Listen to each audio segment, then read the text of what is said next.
are you, Stephen? I am doing just lovely. It's a beautiful day here in L.A., and we actually had some rain last night, so we're very happy. I'd love to hear from someone in a place that prays for rain. God, I wish it would rain. Oh, cool. Oh, well, listen, all right, gushed about you a little bit. I mean, you are fantastic. And when we lost Harold, I started going over all of those memories. And I started to realize when I read all the tributes to him that he was not just in, but producing and writing and directing and doing all of these things that today still stand up as some of the greatest genius of comedy. Yeah, and it's kind of remarkable because you know if he walked into the room right now, he would be just so nonchalant, and you wouldn't see him as this big old ball of fire that created all of this comedy. Just easygoing and charming. You wouldn't connect the two. Not frenetic like a Woody Allen or some of the other comedians that we know from our past. He was just so loving and easygoing. When I got the news about his passing in just the worst way in terms of the world of the internet, I got the email from Slate saying, "Stephen, would you write a story about Harold Ramis's passing?" And of course, I hadn't heard about it. It had just come over the news wire 30 minutes before, so it was early in the morning, and I'm reading this, and I'm just sitting at the computer crying. I had no idea it had even happened. And then they said, "Can you crank out this story and get it to us in a few hours?" Oh, they didn't give you they gave you a deadline? Oh, well, yeah, because the kind of news of a person's passing is kind of very time sensitive. Yeah. The sooner the better on those kind of stories. And in terms of remembering him, there are just so many memories. I think I'm like you a little bit in that I never ever imagined I was going to work with the guy, but I was just a fan of the guy from the beginning, from Ghostbusters, from Vacation, and all the comedies he created over the years. It was amazing when I got to actually audition and meet him. Yeah, tell me was that Groundhog Day role the first big one, or was there something else bigger before that? Well, Groundhog Day was certainly the most important role. At the time, this is a very strange story. At the time, I was working on another film called Calendar Girl, and we were shooting in Paris, California. And I always like to think that I'm John Travolta and just really, you look a lot like John Travolta. Yeah, you have the moves. But we were in Paris, California, which is the hot air balloon capital of California and also the gang capital. And I was playing a gangster with a deaf-mute brother who was played by Kurt Fuller, who was just a wonderful comedic actor. And my agent told me I had this audition for Groundhog Day. Would I like to come in? And so before I drove out to Paris that morning, I went in and met Harold Ramis. And of all things, he read with me. I didn't read with a casting director or a casting assistant. Harold Ramis said because he was an actor, he thought actors would feel more comfortable if they actually read with him.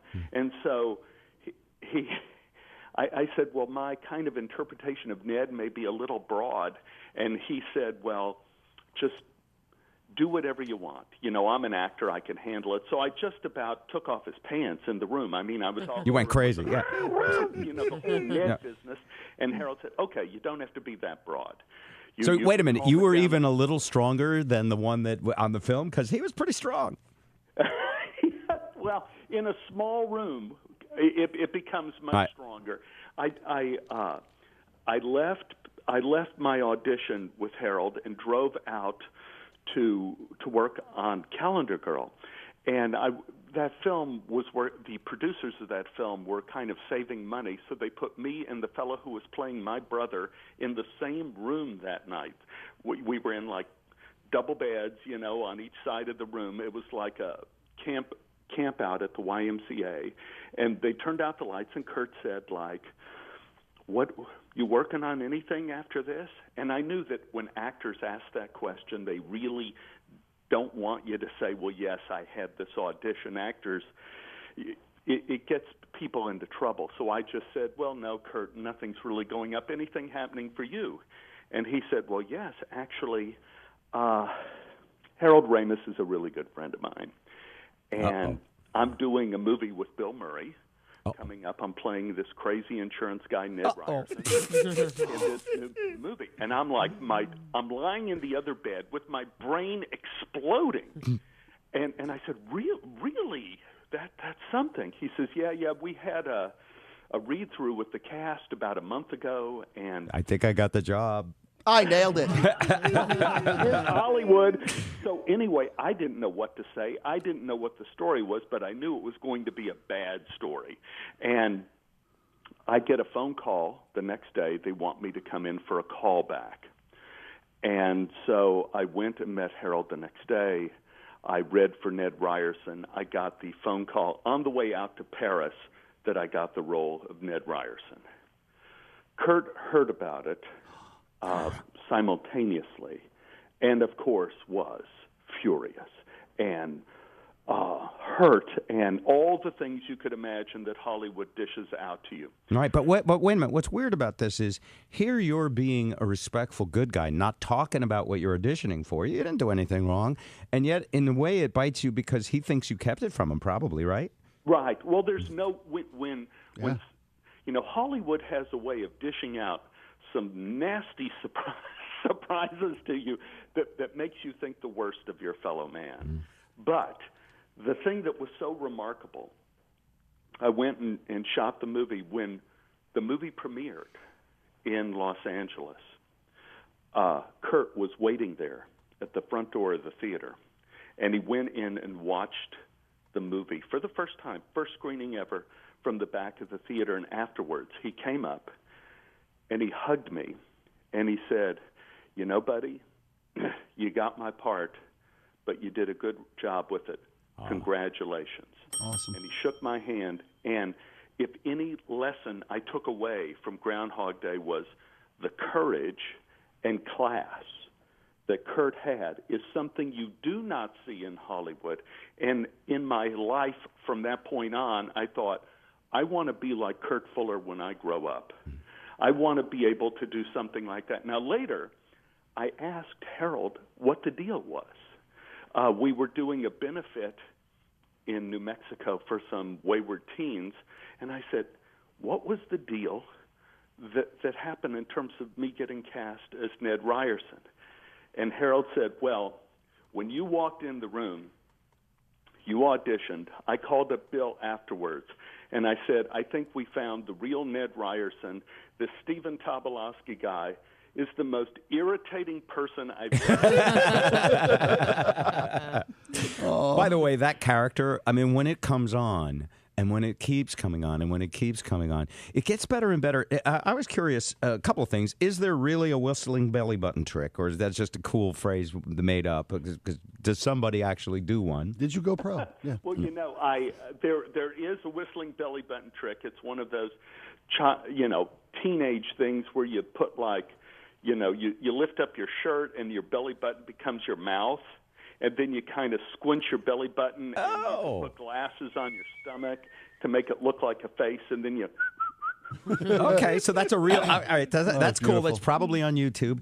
And then the other thing is, as you do these, it's beautifully scripted, but how much of it, is some of it ad-libbed when you're doing it? Because I assume you did many, many takes.